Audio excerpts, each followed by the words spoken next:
Watch that film in its entirety this Friday, but for now, let's welcome one of the stars of Furious 7, the lovely, the talented Jordana Brewster. Hi. How's it going? Good, how are you? Welcome. This is exciting. As I was saying to you just a few minutes ago, I got a chance to see this movie last night, and it certainly delivers in every respect you would hope. I'm so glad. Yeah, absolutely. Talk to me a little bit about the fact that this is a film that franchises aren't supposed to develop like this, in that it keeps getting bigger in terms of scope, it keeps getting more intense in terms of the emotion, the fan base grows. I feel like I've asked you this the last couple films, this is surreal upon surrealness. Do you get used to sort of the way this has evolved? You don't, and every time I read the script, I'm like, how the hell are they going to pull this off? I think it happened with 6, with the flipping cars. I was like, I can't even envision what this looks like. And then, and when we get on set, I always get to see like previs of second unit. Second unit gets to do all the fun stuff with the stunts, and then you get a little bit of a taste, but you don't really know until you see the actual finalized movie, right, what it actually is. That must add a level of excitement for you, just because you can enjoy this in a way almost like an audience member. You obviously know these actors and the filmmakers in an intimate level, but your portion of the story, especially in this one, you don't get to be a part of some of the insanity that we just saw there. No. So are you able to kind of enjoy it, you think, as an audience member? I did, yeah, and part of the reason I was shooting Dallas at the time, so right. I wasn't able to be on set quite as much as I used to be. But it does make watching it much more fun, because I don't really know what went on half the time. But you also must take pride in the fact that these movies wouldn't work, obviously, if there wasn't an emotional core, if there wasn't a way that the audiences clearly identify with these characters and hold them close to their own. And you're a big part of that. You've obviously been in this from the start, and your relationship with the other key characters forms really the heart of this film. Is that something you're always excited and hopeful to see in the script, that like, I hope they gave me enough to make this meaningful for the audience? Mm-hmm. Yeah, I like that Mia's kind of Dom's conscience and Brian's conscience, and they always kind of go to her. She's mama bear in a way, to sort of lead the way. I love that, and I feel like she's earned that, and that was something I really talked about a lot with Justin Lin. He always wanted the female characters to be super strong, and same with James Wan. He definitely wanted her to sort of be the emotional compass. Talk to me a little bit about like going back when you first are in the running, or you get this role. Was it just another job on the first Fast and the Furious, or did it feel like it was going to be something interesting? Oh, it was my second movie ever. I did The Faculty, and then it was my third movie. I was in school and a New Yorker, so I knew they were going to do a movie in LA about cars, and I was like, that sounds kind of cool, I guess. Like, I'll do it. It's like a summer job for me at the time, but had no idea of its scope, had no clue what was gonna happen to it. But then what I think made it special was I realized they weren't casting all these sort of heartthrobs, and it was like they got Michelle off of Girl Fight, and Vin was a really interesting actor. And so it's something magical happened with the casting of the film. Yeah, and it's brought up a fair degree, but it can't be brought up enough that it's a truly diverse cast, which is partially what I think you're alluding to, and I think again that brings in the audience, and it makes it feel like this is, as opposed to a lot of Hollywood blockbusters that feel like you're seeing 10% of the world. You're seeing a really broad spectrum, and they've continued that as they expanded the cast too. Yeah, we're a reflection of what our audience looks like. Right, exactly. So it must have also, in those early days, being a part of it with Vin and Paul and Michelle, and you kind of all were at relatively kind of similar points in your careers too, to varying degrees. Did that kind of help it become manageable for you, like when it got big, to kind of be able to go on the journey with them? I don't know, because we were all at such different points, because then Paul went on to do Too Fast, Too Furious. Sure. And then we all separated ways for Tokyo Drift. So I guess for the first one, it made it special that we were all, kind of at the same point in our career, yeah. Did you, when you look back at the films, do they all blend together in your mind, or do each of them kind of have distinct They characteristics? all have distinct characteristics for sure. Yeah. 4 to me was like a little more sedate. We were all back in LA. I see it as like, I don't know, I see it in terms of like colors. Like I see it, it's kind of like gray. Right. And then 5 was just my favorite because it was in Rio. It was just awesome. And we had the addition of The Rock, and that added like a whole new dimension to it. And then 6, I just remember London and the flipping cars. And Hard to forget. 7's like a whole new, it's like 7's got this added dimension of emotionality, not just because of Paul, obviously, but also because of, I think James just brought a new taste to it with Dom and Letty and his addition of flashbacks and all the allusions to the past films. I just loved that about it. Yeah, it's interesting in that, I mean, the films have always done a good job of that, of bringing characters back, et cetera, but this one more than ever feels as much a celebration of the franchise as it is charting a new course. And it's something the fans can take part in, because like when they make, there's an allusion to like the tuna fish sandwich, like Right. if you're not a true fan, you don't know what the hell we're talking Right. about, but if you are a true fan, you do, and I think that's really cool. Have fan interactions over the years, has it changed? Can you tell a Fast and the Furious fan from another kind of fan on the street? Yeah, well, Fast and Furious fans call me Mia. So first and That's a dead foremost, giveaway. that's always a dead giveaway. And it's been, this year, it's really struck me more than ever that our fans have really grown up with us. And maybe that's because with this film, we're struggling with, parenthood, and Brian's struggling with, oh my God, do I want to be a dad and husband, or do I want to go on the road and like have fun? Right. And I feel like there's similar issues that our audience who saw us as teenagers are now struggling with. So it's interesting. It's like we've all just grown up together. Yeah. Do you feel like, as much as the audience has grown up with you guys, is there like a gray area in terms of where the characters end and you guys begin over the years? Do you feel like it's gotten less distinct, more distinct in terms of you versus Mia and Vin versus Dom, et cetera? It's definitely more distinct for me because I know my castmates so much better. So I can see Vin versus Dom and what a great actor he is in terms of pulling Dom off, because it doesn't seem like that much, but Vin is so distinctly different that now I see how different he is. And in terms of me and Mia, like she's just so damn selfless all the time and strong. And you're totally selfish and horrible, right? I'm horrible. I'm just kidding. No, but I am far more selfish, especially when it comes to my husband and kid. I'd be like, Right. you guys are staying home and staying safe, but Mia doesn't do that. And it must add, it's a no-brainer, but in recent years becoming a mom and being a mom on screen, Oh yeah, this is helpful research. Yeah, I was. That's why I did it. Right. I You're was so committed. I was faking it in 6, Yeah. and I could empathize and relate to what that must be like, but I had no idea. And then in 7, when Jack's in danger, I mean, it just hits you on a whole different level. So yeah. Throughout the franchise, since there are so many characters to serve, have you felt proprietary over Mia, where felt like you've had to say, I think she would do this, or wouldn't do this, or make suggestions, or generally speaking, have the writers been true to what you envisioned for the character? Generally speaking, they've been pretty true to what I envisioned. But the great thing about having Vin as a producer is that if something's not working on set, he'll work on it for like 6 hours Right. or 5 hours. And if a scene's not, we would have these sessions with Paul and Vin, and I would just talk it out and rework a scene. And we did it on this one actually, and that's how much the fans matter to us. It's like we're not taking anything for granted. This has to be really good or it's not going up there. It's funny you say that, because in my experiences talking to Vin over the years, he invariably talks about the fans first. He is so keenly aware of his audience, the audience at large, because I think that's what he grew up a fan himself. Explain to me, how would you describe Vin Diesel to an alien from another planet? Because this man he's a unique individual. He is. He's Groot. He's Groot now. I mean, no, he's Groot. He's extremely self-assured. He has a wonderful sense of humor. He's extremely smart and loving, is how I would describe him. Nice.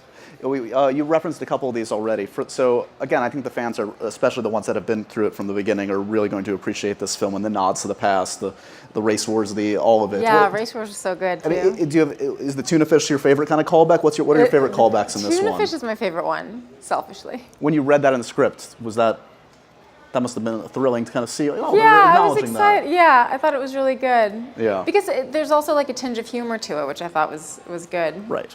Talking about a tinge of humor, not that it needed it, but you mentioned it before. Adding Dwayne into this mix in 5, and he delivers a lot of the humor in this one. Yeah, he does. And he is amazing.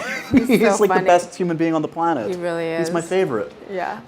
Talk to me about because I feel like that was kind of a turning point for the franchise. Obviously doing very well the first 4 films, but 5 Right. changed it and turned it into a kind of a global phenomenon on another level, right? In scope, I just feel like, well, it was the location change, moving to Brazil, and I just think the stunt pieces got bigger and bigger and bigger, and Dwayne, I think, just elevated us to like just more of a blockbustery kind of movie in a way, is what happened. Yeah. And now he is kind of the comic relief. Right. Tyrese is as well, though. Tyrese is pretty You've funny. got a lot of big personalities. We do. Yes, we do.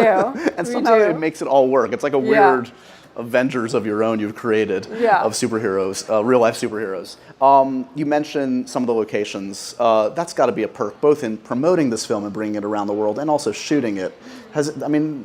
Do 1 or 2 jump out at you over the years in terms of places that really have made an impact for you? Yeah, I mean, going back to Brazil to shoot was amazing because I grew up there, and like that's where I decided I wanted to be an actress when I was growing up. So to go back and have my whole family go to the premiere was just unbelievable. Yeah. And then promoting Fast 4 or Fast and Furious 4, just being on tour and going to Spain and spending like 2 days at a time in all these beautiful locations was amazing. Is there one kind of place in particular where you get recognized more? I mean, LA is home base, so and that's a big part of the franchise too. But one country or one location, generally speaking. No, can't think of one. Okay, fair enough. She passes. It has to be acknowledged that this film, obviously you alluded to the passing of Paul, it really does act as an amazing tribute to him too. It must be satisfying for you, or just you must take a great pride in seeing what they accomplished and how they treated it in a very mature and respectful manner. Yeah, I was really, really relieved because first, we came back, and I was cautious about that. And then we didn't really know how it would turn out, and it's such a delicate balance when there's this huge commercial aspect to a film, but then again, we're mourning a dear friend that we've all lost. So it's like, how do you sort of reconcile those two? Yeah. And I feel like the movie does a really beautiful job because it's entertaining enough that even I was able to like sit back and just enjoy his performance in a way and appreciate it, and especially since it's the last thing he did. Yeah. And yet, the last, I think, 5 minutes are such a beautiful tribute to him, and it was tasteful, and I was so relieved. Yeah. I really was. Yeah. Best possible of a really sad outcome. Talk to me a little bit about, this franchise, it feels like there's no end in sight. Like, it could go on in any kind of iteration as the cast expands and morphs, etc. Because now we all have kids, which is cool, like Jack. Next gen, and you then, can just do Muppet Babies of... seriously. Dating myself. And then The Rock has a daughter. There you go. Yeah. Is that exciting for you, both in terms of your potential to continue in the franchise? Do you want to sort of be on this ride for as long as whatever, or do you feel like there's going to be a time where it's appropriate to let other folks have their fun in it?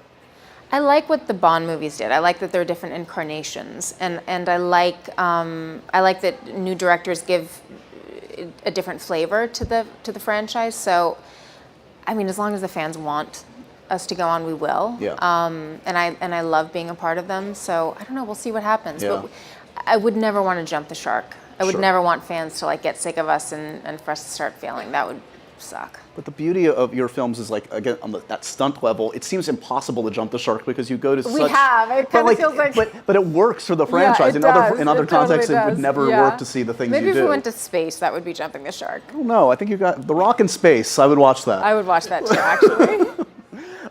You mentioned, let's talk a little bit about the filmmakers, because they've been an important part of it. Justin, do you credit him as much as anybody in terms of building this franchise? Big Justin time. Lin?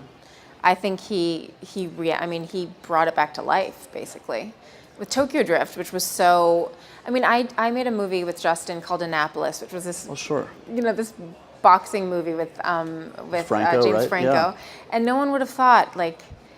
In the same way that James, coming from horror, like Saw movies, Right. to this, no one would have thought Justin, could have thrived in this genre, and yet he did, and And he did such a beautiful job with that. And then he decided to bring us all back for 4, which was so awesome. And then sort of turn the franchise on its head in 5. So I really do credit him with that. James is a big, assured personality too in his own right. You have to be to helm something of this size and magnitude, and as we said, the personalities involved. Yeah. What do you think he brought that was a little bit different, that was necessary at this stage in the franchise? Well, the thing that he brought that was the most valuable to me as an actor, and that I was so relieved about was, it's always amazing to me how someone can handle so much pressure.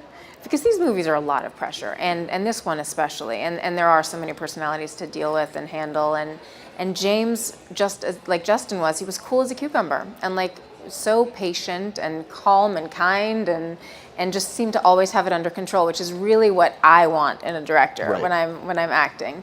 But what I thought he brought that was different was, again, the sort of, it was something I saw in The Conjuring, sort of this art with like the flashback scenes with Dom and Letty, because when I read it I was like, I don't know if our audience wants that. It's bordering on maybe a little too romantic, but he did it in a very artful way, and I thought he pulled it off beautifully. When you look at your own career, like where were you at when this all started versus now, and how have you changed, do you think, in terms of what you bring to the profession, what you bring in terms of attitude on set? Are you more self-assured? Does this going through this journey change you in that respect? I was, on the first one, I was a college student. Didn't really think I had to work on being an actress, which is so arrogant, but I really thought like I had all the answers at 18. I was like, oh yeah, no. So this is like a natural thing that just comes to you. And now at 34, I'm a mom.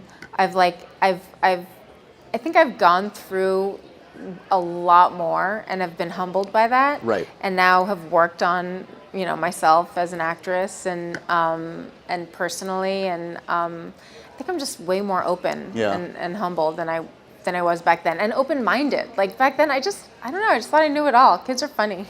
Well, also the fact, you were working with Robert Rodriguez early on, you were working in this franchise, and it's like, oh, it's all going to be easy. I totally thought it would be easy, And nobody has a career like that where it's total smooth sailing. There are bumps in the road. Yeah. Does it spoil you when opportunities come around because you kind of know what a successful franchise feels like, you know what success feels like, and is there less of an impetus to take a chance on other things, or are you like, where's your creative head right now in terms of? It's not. It doesn't spoil you. But it gives you. It's kind of like great insurance. You know what I mean? It's like when the first one came out and was really successful, I was like, okay, I can stay in school now because no one's going to forget me. Because there were so many people that were like, you're being so stupid to stay in school, and you need to, strike while the iron's hot. And I was like, I'm okay to stay here. And similarly, I feel like being in the fourth one sort of revived my career in a way, and it's really nice to know that they're there. Not a bad thing to lean back on, to know it's there. Totally. It's really wonderful. I'm sure you guys have some questions for Jordana. I think we've got some microphones running around. Hi, how are you? Good, how are you? My name is Somali. My question is, how did the cast transition from having Paul work to having his brother, and did he fulfill up to Brian's character? Did he live up to Brian's character? No worries.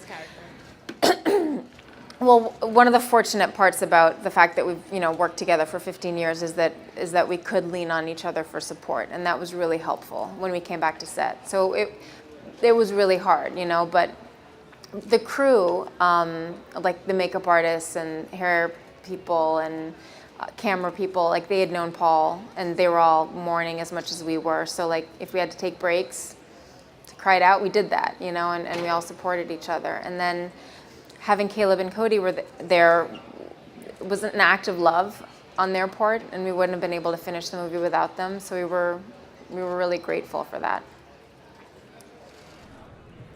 Hi, what's next for you, and is there another genre you might want to break into that you haven't done before? I have a really dark sense of humor. Like I love Breaking Bad, now I like Better Call Saul. I like British TV shows as well because they're so dark. So I'd like to do something a little darker.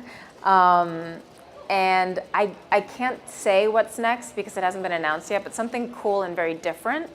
I'm going to start shooting it next month, and hopefully they'll announce it soon so that I can talk about it openly. Is it going to be another Fast and Furious? Just want to know, being at the death of Paul. I don't know. I don't know if there will be. It always depends on the fans and whether they want one. I kind of hope so. If I were a betting man, I'd say You think so? I'd, You think so? I'd say yeah. Judging by heard the some response rumors. last night, I would think. Yeah, Vin's already talking. He talks and then he stops talking, and then it's like I don't know. Hi. Of all the cars you have driven, which one is your favorite? Of all the cars I've driven in the franchise, it's the ones I haven't driven that are my favorite. I like Dom's Charger, and I like the bad guys' cars in Fast 6, the Aston Martins. Those were awesome.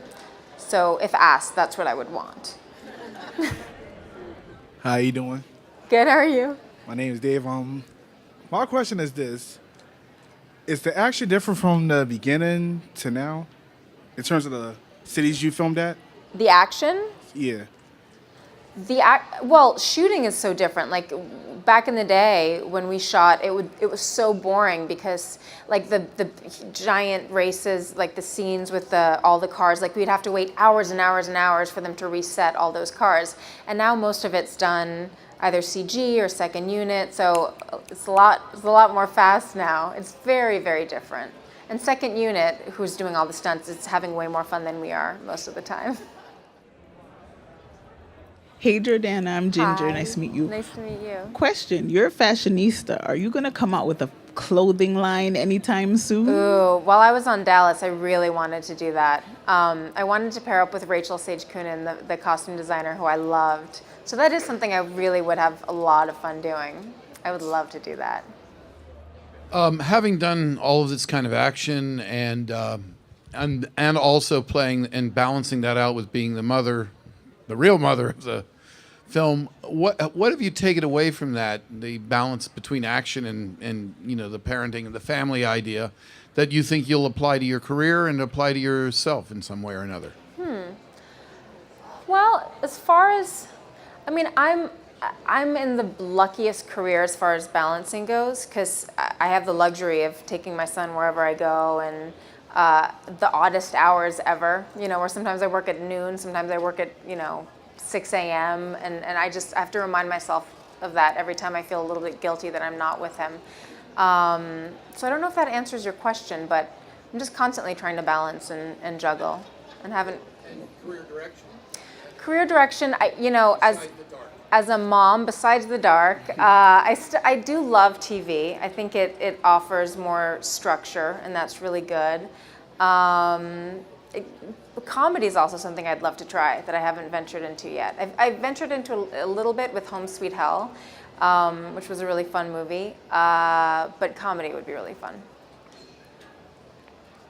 What is your favorite memories with Paul Walker on and off screen?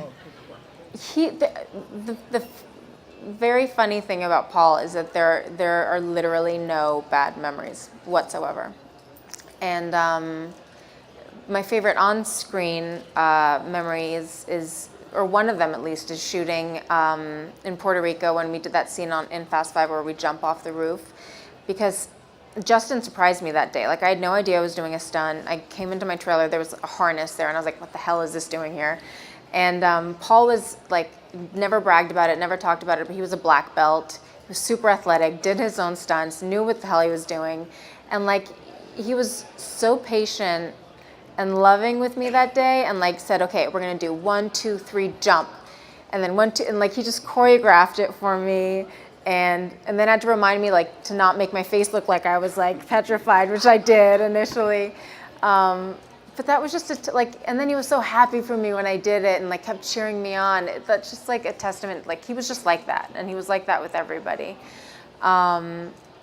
And off screen, it was definitely the conversations we would have, where I would just confide in him and he with me, and he was just a dear friend. Hi. I'm Rachel. Nice to meet you. Nice to meet you. I really love the movies and I love the driving. It's so exciting. Did you get to do any of the stunts or learn any of the stunts? So a lot of the driving is done like green screen. So it involves and Paul was really good at this because he was the best driver and knew the most about cars.